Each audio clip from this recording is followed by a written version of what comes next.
Hola amigos, ¿cómo están? Me presento, mi nombre es Aldo Garrido Márquez. El día de hoy vamos a tratar un tema muy interesante, el cual son las redes neuronales. Comenzamos. Muy bien, vamos a definir qué es una red neuronal. En el ámbito de las redes neuronales, a pesar de su nombre, las redes neuronales no tienen un concepto demasiado complicado detrás de ellas. El nombre, como pueden imaginar, viene de la idea de imitar el funcionamiento de las redes neuronales de los organismos vivos. Esto se ha convertido en una familia de algoritmos de Machine Learning más popular que existe. De hecho, las redes neuronales existen desde mediados del siglo pasado, pero hasta hace unos años con el avance de la tecnología las hemos utilizado al por mayor. Eh, este conjunto de neuronas están conectadas entre sí y trabajan en conjunto, pero no hay una tarea concreta para cada una. Con la experiencia, las neuronas van creando y reforzando ciertas conexiones para aprender algo que se queda fijo en el tejido. Las redes neuronales son modelos creados al ordenar operaciones matemáticas siguiendo una determinada estructura.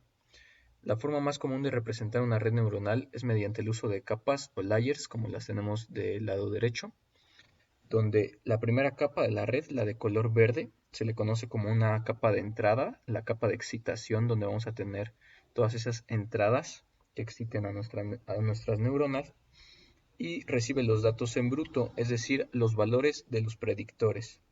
La capa intermedia, la que vemos de color azul, es conocida como una capa oculta o hidden layer por sus siglas en inglés, y recibe los valores de la capa de entrada ponderados por los pesos de las flechas grises. Más ahorita vamos a hablar de los pesos, lo que significa, los pesos que tiene cada una de las variables para cada una de las capas ocultas. Muy bien, y la última capa es la capa de output layer, la de color rojo, donde se combinan los valores que salen de la capa intermedia para generar una predicción. Para facilitar esta estructura de las redes, es muy útil utilizar una red equivalente a un modelo de regresión lineal que vamos a presentar. Este es un modelo de regresión lineal, como podemos ver tenemos la ecuación con W va a ser el peso de cada una de estas entradas. ¿Cómo va a afectar? El peso es qué tanto afecta cada entrada a nuestra neurona. Por ejemplo, aquí tenemos 4 entradas, x0 hasta x3, las cuales van a entrar a y van a tener un peso asociado cada una. ¿Qué tanto va a afectar cada una a esta y? Entonces continuamos. Eh, como la neurona como unidad, bueno, aquí me faltó decir que cada neurona representa uno de los predictores y la capa intermedia tiene un valor de vías, pero suele omitirse en las representaciones gráficas. Esto en cuanto a las operaciones matemáticas es el elemento clave que ocurre dentro de las neuronas y conviene verlo después con detalle. Muy bien, ahora sí nos vamos a la neurona como unidad. La neurona es la unidad funcional de los modelos de redes. Dentro de cada neurona ocurren simplemente dos operaciones que, como sabemos, serán la suma ponderada de sus entradas y la aplicación de una función de activación. Esta función de activación eh, va a activar, por así decirlo, a la parte que se multiplica en el valor de entrada, eh, y esto va a transformar el valor neto de entrada en un valor de salida. Muy bien, ahora tenemos por aquí un gráfico que nos muestra la representación de una neurona, de todo lo que pasa dentro de una neurona. La multiplicación de los pesos por las entradas siempre va a ser una combinación lineal y gracias a su función de aquí se pueden generar diversas salidas como lo tenemos aquí en el gráfico. Eh, en la función de activación reside el potencial de los modelos de las redes relacionales no lineales. Muy bien, ahorita vamos a aprender un poquito más sobre las funciones de activación, pero vamos a lo que nos interesa en este caso, que va a ser el programar nuestra primera red neuronal. Nosotros ya hemos descrito un programa en Google Colaboratory y por lo tanto aquí tenemos un diagrama de flujo, el cual voy a explicar brevemente. Primero tenemos un inicio, vamos a importar nuestras librerías y vamos a crear un dataset. Este dataset es para tener la forma de nuestros valores que queremos estudiar. En este caso hemos escogido Make Circles, ya que vamos a tener dos círculos y vamos a tener un problema de agrupación. Entonces creamos una clase a la cual vamos a trabajar con programación orientada a objetos. Entonces creamos una clase que en este caso le vamos a llamar Neural Layer. Creamos una función de activación. Yo escogí la función de activación que es la ReLU. Esta es una función que se aplica para una transformación no lineal muy simple. Esta función activa la neurona solamente si el input es mayor a 0, o sea, solamente si el input es positivo. Y mientras el valor de entrada está debajo de 0, el valor de salida siempre va a ser 0. Mientras tengamos valores negativos, el valor de salida va a ser 0. Y en cuanto el valor de entrada es superior a 0, el valor de salida va a aumentar en forma lineal. Tenemos una función ReLU que pues es una Rectified Linear Unit, unidad lineal rectificada. Muy bien, de esta forma pues la función de activación va a retener únicamente los valores positivos y va a descartar los negativos dándoles una activación de 0. Entonces definimos a create nn y más abajo vamos a entrar a un ciclo for. Aquí ya comienza nuestro programa a hacer algunas iteraciones. Tenemos que topology va a ir de -1 a 1 y vamos a entrenar nuestra red. Una vez que hagamos todas estas iteraciones, entrenamos a nuestra red. Calculamos el error cuadrático medio, el cual va a ser el que vamos a querer reducir al máximo. Calculamos la derivada de la función de coste. Se me olvidaba decir que cuando creamos la función de activación, también vamos a crear su derivada. La función de coste es una función que también llamamos función de pérdida o loss function o cost function. En este caso la hemos definido como cost function. Y es la encargada de cuantificar la distancia entre el valor real y el predicho por la red. Vamos a tener ahí una diferencia de valores entre el real y el predicho. Y bueno, cuanto más próximo a 0 es este valor, son mejores las predicciones que va a hacer nuestra red, obviamente. Muy bien. La función de coste puede calcularse para una única observación o un conjunto de datos. Muy bien. El error cuadrático medio. Este error cuadrático medio, a diferencia de la función de coste, que es más utilizada en problemas de regresión, para una observación vamos a calcular la diferencia del cuadrado predicho y el valor real. Esta ecuación la vamos a tener muy en cuenta al calcular el valor cuadrático medio. Y bueno, con frecuencia esta multiplicación de costes se encuentra multiplicada por un medio. Esto es más para sus conveniencias matemáticas. Muy bien, ahora vamos a definir como tal que nuestro entrenamiento, vamos a entrenar a la red. Definimos los parámetros que va a llevar, las dos matrices, tanto de X como de Y, la función de coste y un learn rate, que va a ser qué tan rápido va a aprender nuestra red. Entramos a otro ciclo for, en donde ahora vamos a definir las variables que son Z y A. Cuando este ciclo se cumple, entonces vamos a irnos a una condición if. Esta if va a ser de nuestro entrenamiento y esto nos va a llevar a la backpropagation. Pero antes que nada, el entrenamiento o el proceso que se va a hacer en este if, el proceso de entrenamiento, va a consistir en ajustar el valor de los pesos y vías de tal forma que las predicciones que se generen tengan el menor error posible. Aquí sabemos que la función principal es reducir el error. Si se pudiera a 0 sería excelente.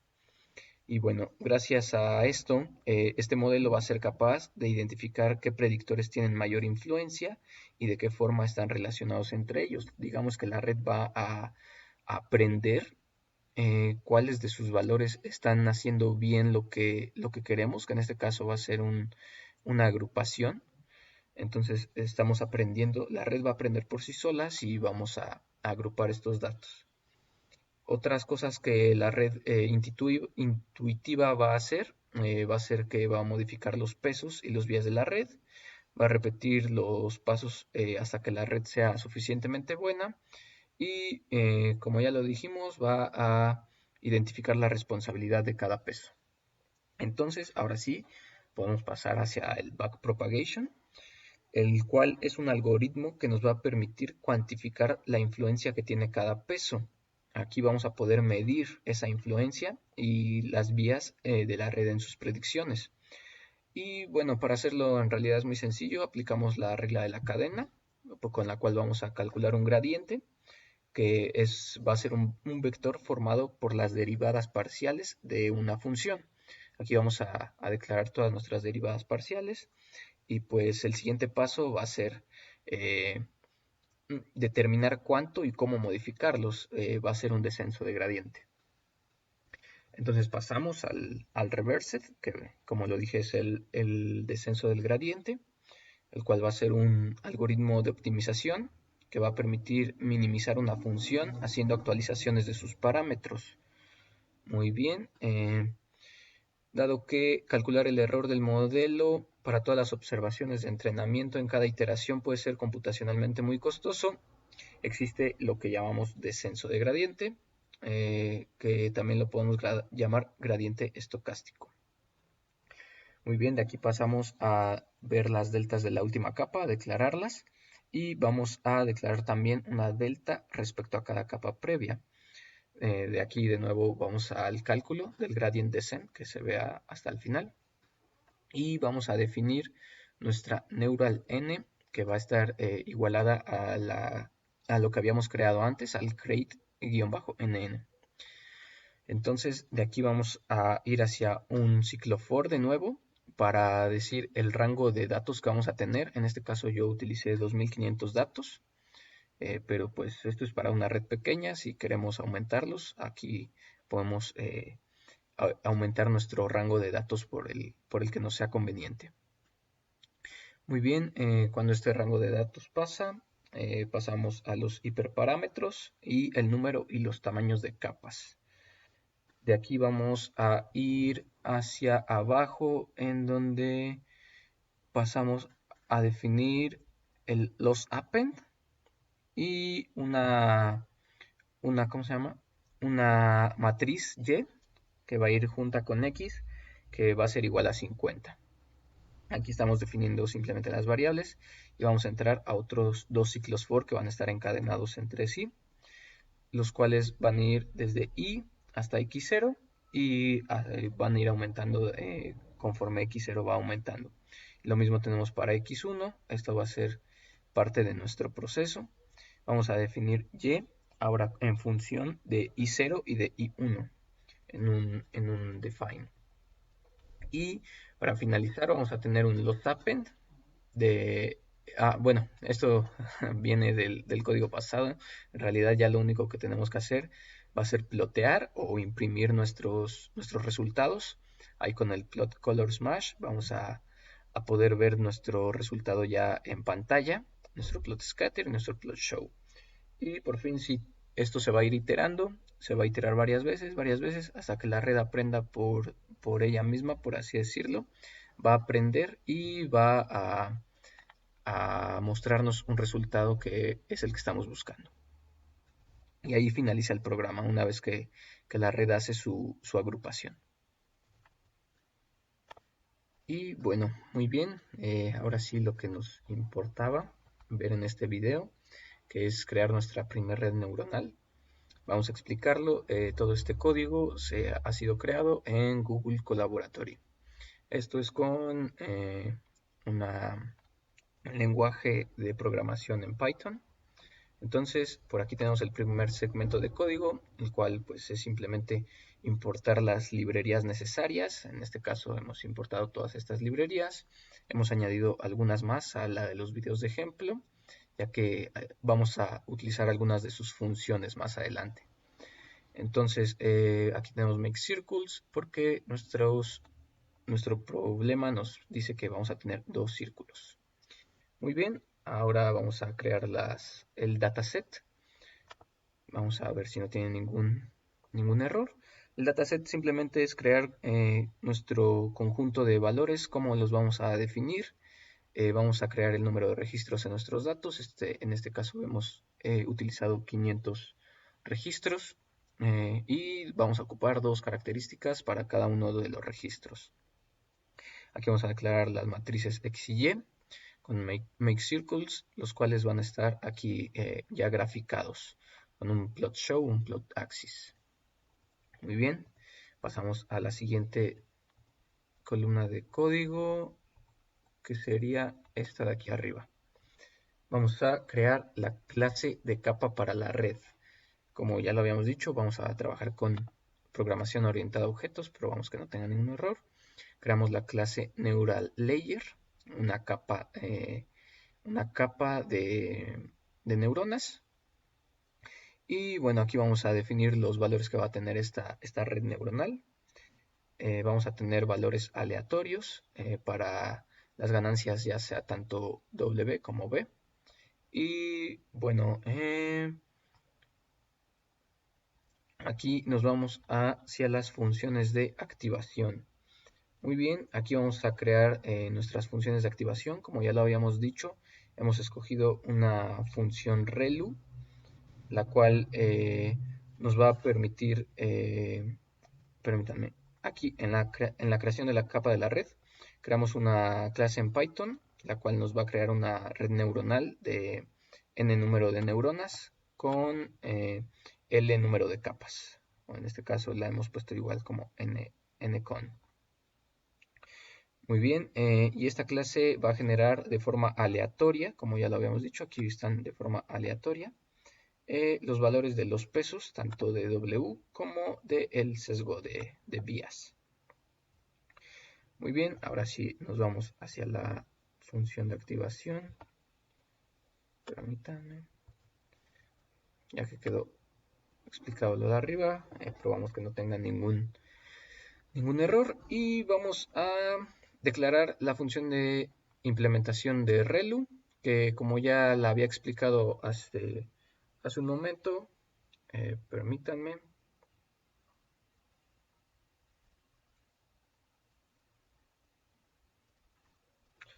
Sí, como ya la había explicado hace un momento, la función de activación ReLU aplica una transformación no lineal simple y en la cual la neurona simplemente nos va a dar el resultado cuando nuestro valor es mayor a 0. No nos va a permitir valores menores a 0, por eso es que aquí tenemos tanto la función ReLU y aquí está definida su derivada. Derivamos esta función y nos da esto. Necesitamos ambas. Entonces, recordamos que de esta forma tiene la función de activación, retiene únicamente los valores positivos y pues la razón de esto deriva que su derivada sea una gradiente, que sea cero o constante, y pues así evita varios problemas como los vanishing gradients, que van a limitar la capacidad de aprendizaje de los modelos de redes. Entonces, ahora sí, aquí definimos a la función ReLU. Esto simplemente es para graficarla. Aquí abajo tenemos sus gráficas, es para tenerla para tenerla mejor conceptualizada. Tenemos la función ReLU que pareciera una rampa, como ven no acepta valores negativos, y su derivada pareciera una función que conocemos como el escalón. Entonces pues aquí tenemos definidas sus fórmulas, las cuales pues hemos definido aquí arriba, ya con programación. Muy bien. Muy bien, entonces continuamos con esta parte del código. Aquí estamos creando un array con valores, vamos a tener 100 valores que van a estar entre -5 y 5. Agregamos el NP porque recordamos que estamos utilizando la librería de NumPy. Aquí simplemente estamos ploteando, estamos mostrando las figuras que están aquí abajo. Muy bien, ahora nos vamos a la siguiente parte del código.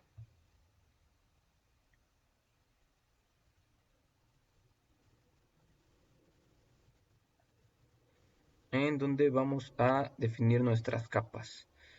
Aquí habíamos hecho un intento como por definir cada una de las capas, pero sinceramente esto iba a ser muy tardado el estar definiendo capa L0, capa L1, tenerla con un neural layer que vaya desde P hasta 4 y con una función de activación ReLU.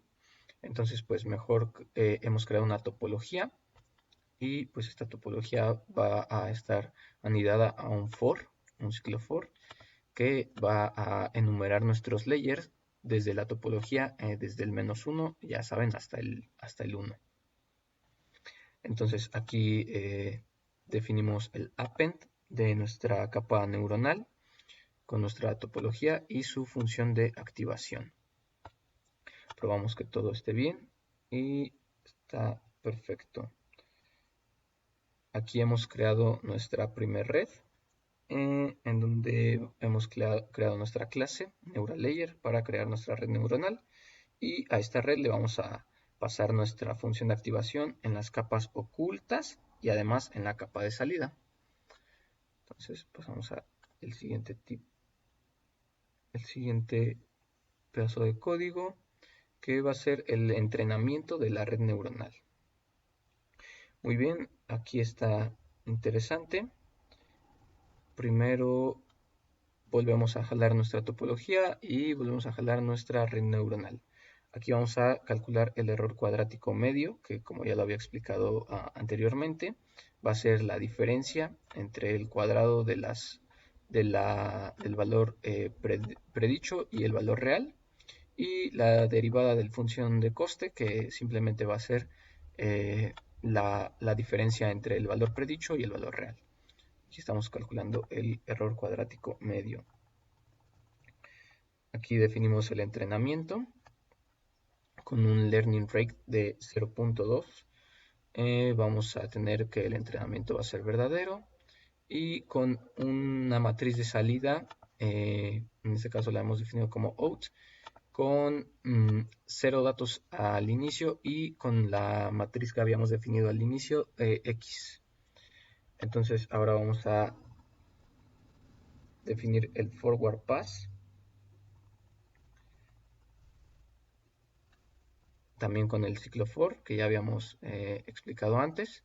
Tenemos una capa que va a estar enumerada en el neural net, y de este lado tenemos las dos operaciones que se van a realizar en este forward pass, tanto z como a. Bueno, z es una multiplicación matricial que multiplica la salida por nuestra suma ponderada con cada uno de sus valores de peso, y al final se le aumenta la ganancia de nuestros bytes. Y A va a ser una simple función de activación, donde vamos a tener nuestra neurona, que va a estar pasada por nuestra función de activación, multiplicada por la matriz que ya conocemos, que es la z. Entonces, de aquí nos vamos al backward pass. Muy bien, aquí estamos en el backward pass, el cual ya sabemos que va a ser el algoritmo. Todo esto es un algoritmo que nos va a permitir cuantificar la influencia que tiene cada paso, la influencia que tiene cada peso y las vías de la red en sus predicciones. Para esto vamos a utilizar la regla de cadena, y pues vamos a ocupar un ciclo for que va a estar en reversa para ir de adelante hacia atrás en un backpropagation. Muy bien, cuando nuestro aprendizaje sea menor a 1, cuando nuestra L sea menor a 1, vamos a calcular la delta de la última capa. Para esto, esto nos va a servir para calcular el gradiente descendiente después, que como sabemos va a ser el algoritmo de optimización que nos va a permitir minimizar la función haciendo las actualizaciones necesarias, y pues esto se va a aplicar a las redes neuronales, y el descenso del gradiente va a permitir actualizar los pesos y las vías de cada, bueno, más bien del modelo, para reducir su error. Este gradiente nos va a permitir la predicción de qué tanto está afectando los pesos, qué tanto están afectando las vías, y nos va a hacer la predicción para que todo esto entre en un solo ciclo for. Si se pueden dar cuenta, aquí está todo en este ciclo for. Todo entra, el gradiente el gradient descent va a volver a entrar en cuanto tengamos la predicción de hacia dónde está yendo nuestra red. Muy bien, ahora retornamos nuestra salida y tenemos definida nuestro entrenamiento. Por último, me parece que sí, ya es lo último, claro.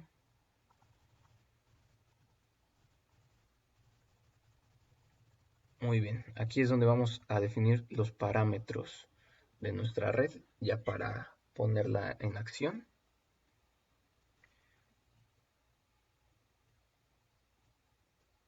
Y en donde la vamos a entrenar. Primero que nada, creamos nuestra variable, neural n va a seguir siendo la misma, con una función de activación relu. Y vamos a poner un rango de iteraciones en 2500. Vamos a hacer unas cuantas iteraciones en 2500 y vamos a entrenar a la red. Muy bien, aquí generamos una dimensión en los valores de i para poder operar con ellos en el train. Los círculos ya los hemos creado arriba.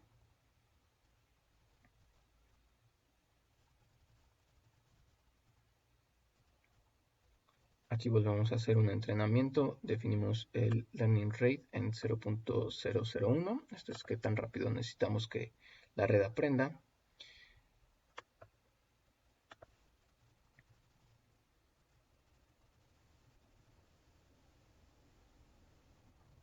Aquí definimos nuestros vectores, nuestros arrays, perdón. Van a ser unos cuantos arreglos que van a ir desde menos 1.5 hasta 1.5 y van a llevar este número de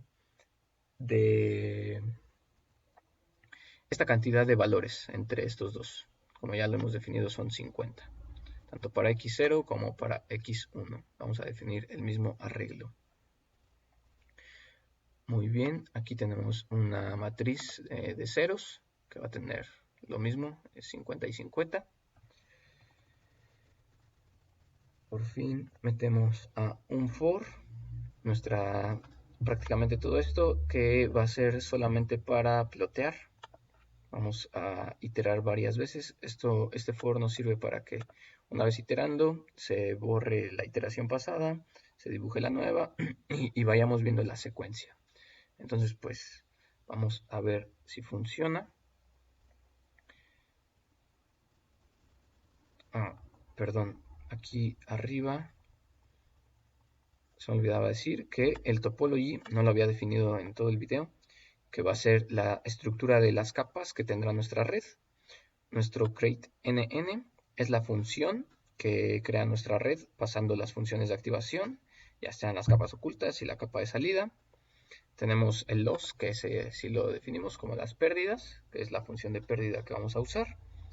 Y bueno, el LR, que nada más lo mencioné así como learn rate, pero en realidad no lo habíamos definido. Como su nombre en inglés lo indica, es un radio de aprendizaje y como sabemos, va a ser el parámetro en el cual va a avanzar nuestro logaritmo en la función de costo. Nada más era así como para definir estos parámetros y que no quedara por ahí la duda. Vamos a correr y veamos si esto funciona.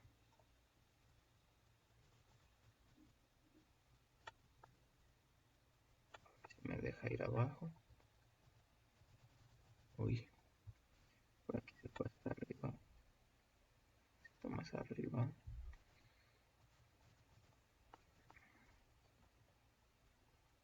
Pongo aquí el editor. Muy bien, aquí nos sirve.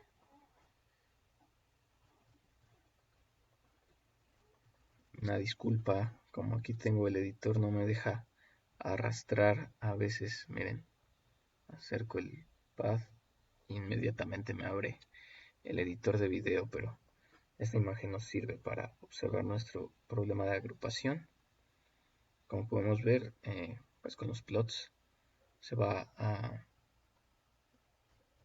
llega un tiempo sleep, un tiempo muerto, se mantiene 5 segundos y limpia la zona y vuelve a plotear de nuevo. Todo esto gracias al ciclo for. Y bueno, vamos a darle un tiempo en lo que la red aprende, en lo que la red se estabiliza.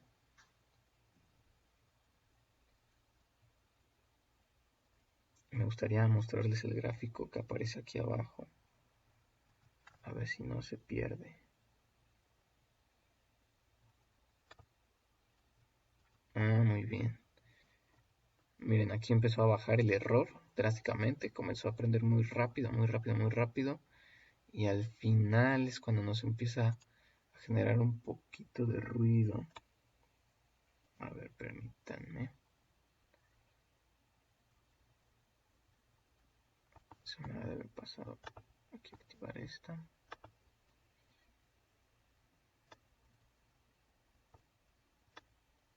Vamos arriba. Bueno, desde aquí para que podamos ver todo el proceso. Que como vemos, a fin de cuentas se agrupó bien. La red neuronal trabajó como queríamos, pero veamos si se puede optimizar.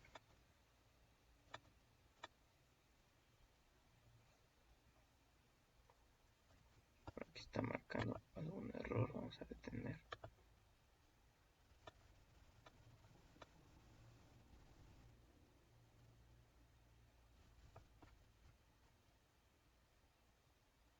Si ven, aquí vemos que el error se mantiene ahí en 500. Permítanme. Muy bien, al parecer ya hemos encontrado por aquí un poquito cómo optimizarla. Teníamos un laning rate muy bajo. No le pude, ahorita le subimos de nuevo, más que nada para que puedan ver la animación.